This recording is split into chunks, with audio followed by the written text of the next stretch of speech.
Hi, this is another member mission president, and opposite me is Jim Bullard, who lives here in Westport, New York, and I'm talking to him about his work at the incarceration facility in Mineville, New York. That's right. It's a shock prison. Moriah Shock is its other name. Yeah. And that means it's run like a boot camp. It's a 6-month term, and if the participants, A, they have to qualify, and B, when they finish, they go straight on parole. Yeah. Yeah. Okay, now a bit about the class, the group. How many do you have? At the moment, I have 2 students. And how often do you meet? Once a week for 3 hours.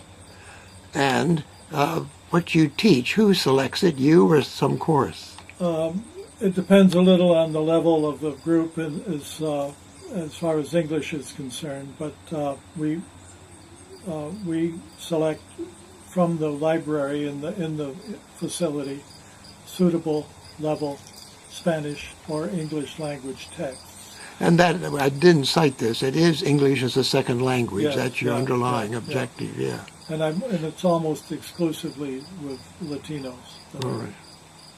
Okay. Now, how do you see that these sessions, what do you see them doing for the inmates?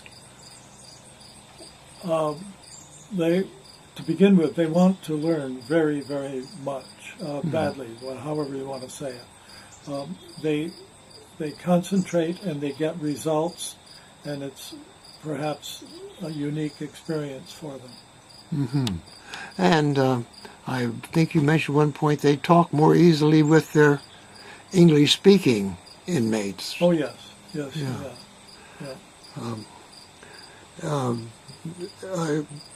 A couple of, let me see,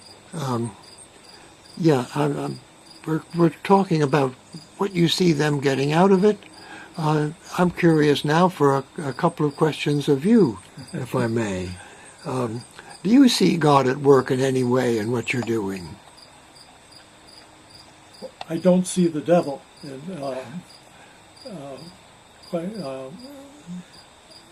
theological questions. Confuse me quite a lot. I have a lot of people. Quite frankly, but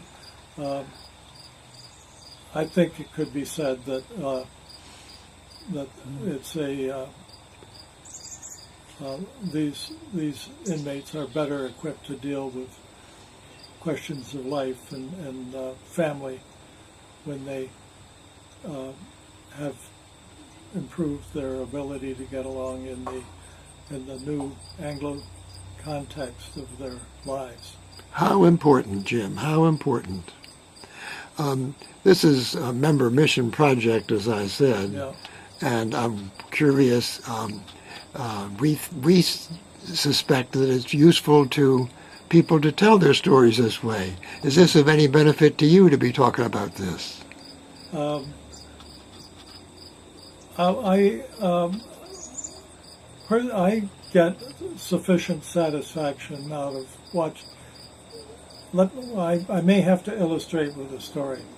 Every now and then, at the graduation ceremonies, one of my students will be awarded the most improved English of his particular graduating platoon, and I must admit that I get quite a thrill out of that. I'm sure. I'm sure. If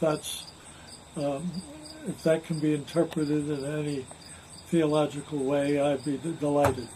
I'll let viewers do that. That's the idea anyway. Everybody theologizes on their own. I think a last question I have goes along these lines. Do you see a value? This is going to be on YouTube. Do you think this will do things for the world out there for people to be able to see it? We could always use more volunteers in these. In the generally speaking, in the basic literacy field, literacy volunteers is just one of the organizations that happens to be where I happen to be. Oh, and as I recall, were you saying at one point that recidivism seems to be lower among the inmates that have been able to participate in one of these literacy programs? Our understanding is, unofficially, that the inmates who have graduated and who have gone on parole, and who have been in contact with one or more of us volunteers, have a lower recidivism rate than any other single group in the of parolees in New York State.